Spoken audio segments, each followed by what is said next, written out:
Guys இப்போ நம்ம good bad ugly படத்தோட ஃபர்ஸ்ட் சிங்கிள் அப்டேட்டை பற்றி தான் சோஷியல் மீடியாவில் பயங்கர டாக்ஸ் வந்து போயிட்டு இருக்கு. குட் பேட் அக்லி படத்தோட ஃபர்ஸ்ட் சிங்கிள் அப்டேட்டை பற்றி நேற்று ஜிவி பிரகாஷ்குமார் ஒரு விஷயத்தை ஷேர் பண்ணி விட்டாரு. ஸோ அந்த ஒரு விஷயம் பார்த்தவொடனே ஃபேன்ஸுக்கெல்லாம் தெரிய லெவலில் ஒரு கூஸ் பம்ப்ஸு. ஸோ எப்படா வந்து இந்த ஃபர்ஸ்ட் சிங்கிள் ரிலீஸ் ஆகும் அப்படின்ற மாதிரி தான் பயங்கர ஈகராக வெயிட் பண்ணிட்டு இருக்கிற ஃபேன்ஸ் எல்லாருமே. ஸோ நம்ம குட் பேட் அக்லி படத்தோட ஃபர்ஸ்ட் சிங்கிள் பார்த்தீங்கன்னா வேறு லெவலில் வரப்போகுது. இந்த சாங்கை வந்து யார் பாடியிருக்கா அப்படின்றது நிறைய டாக்ஸ் பார்த்தீங்கன்னா போயிட்டு இருக்கு. ஒரு பக்கம் எஸ்டிஆர்ன்றாங்க, ஒரு பக்கம் டி ராஜேந்திரன் அப்படின்னு சொல்கிறாங்க. இந்த மாதிரி ஏகப்பட்ட விஷயங்கள் பார்த்தீங்கன்னா போயிட்டுருக்கு. ஏன்னா டிஆர் ராஜேந்திரன் பார்த்தீங்கன்னா நம்மளுக்கு ஏற்கனவே மார்க் ஆண்டனி படத்தில் ஒரு சாங் பாடியிருந்தார். ஸோ அதனால இந்த படத்தில் எஸ்டிஆரை வச்சு பண்ணால் நல்லாயிருக்கும் அப்படின்ற மாதிரி எஸ்டிஆர் பாடியிருக்காரு அப்படின்ற மாதிரி சொல்கிறாங்க. ஸோ எந்த குரலாக இருந்தாலும் நம்ம ஏகே பார்த்தீங்கன்னா பக்கா ஆப்டாக இருக்கும்.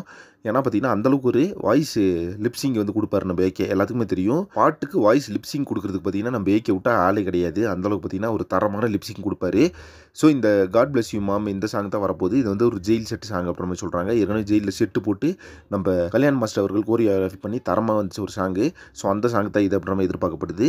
ஸோ நீங்கள் எல்லாருமே இந்த சாங் எந்தளவுக்கு வெயிட் பண்ணுறீங்கன்னு சொல்லிட்டு கமெண்ட் பாக்ஸில் மென்ஷன் பண்ணுங்கள். ஸோ இந்த சாங்கோட ஃபர்ஸ்ட் லைன் என்ன, இந்த சாங் வந்து எப்படி வரப்போகுது அப்படின்னு சொல்லிட்டு பயங்கரமான ஒரு எதிர்பார்ப்பு இருக்குது. கண்டிப்பாக ஒரு கமர்ஷியல் மாஸ் எலமெண்ட் சாங்காக இருக்கும் இது. ஸோ இன்னும் படத்தில் பார்த்தீங்கன்னா 2 சாங் இருக்குது. இந்த 2 சாங்குமே பார்த்தீங்கன்னா அடி சாங் தான். அது மட்டும் இல்லாமல் படத்தில் தீமாக இருக்கட்டும், மெலோடியாக இருக்கட்டும், இந்த மாதிரி எந்த விஷயமே கிடையாது. படம் வந்து ஒரு ஃபாஸ்ட் பேஸ்டான படம் அப்படின்றதுனால தரமான சாங்ஸ் தான், எல்லாமே அடி சாங்ஸ் தான். ஸோ ஃபேன்ஸ்க்கு ஒரு ட்ரீட் உறுதி அப்படின்னு சொல்லலாம் கைஸ். ஸோ இப்போ யாரெல்லாம் இந்த ஃபர்ஸ்ட் சிங்கிளுக்காக மரணீகராக வெயிட் பண்ணுறீங்கன்னு சொல்லிட்டு கமெண்ட் பாக்ஸில் மென்ஷன் பண்ணுங்கள். நெக்ஸ்ட் ஒரு ட்ரெஸ் பண்ணுறேன். Thank you very much friends.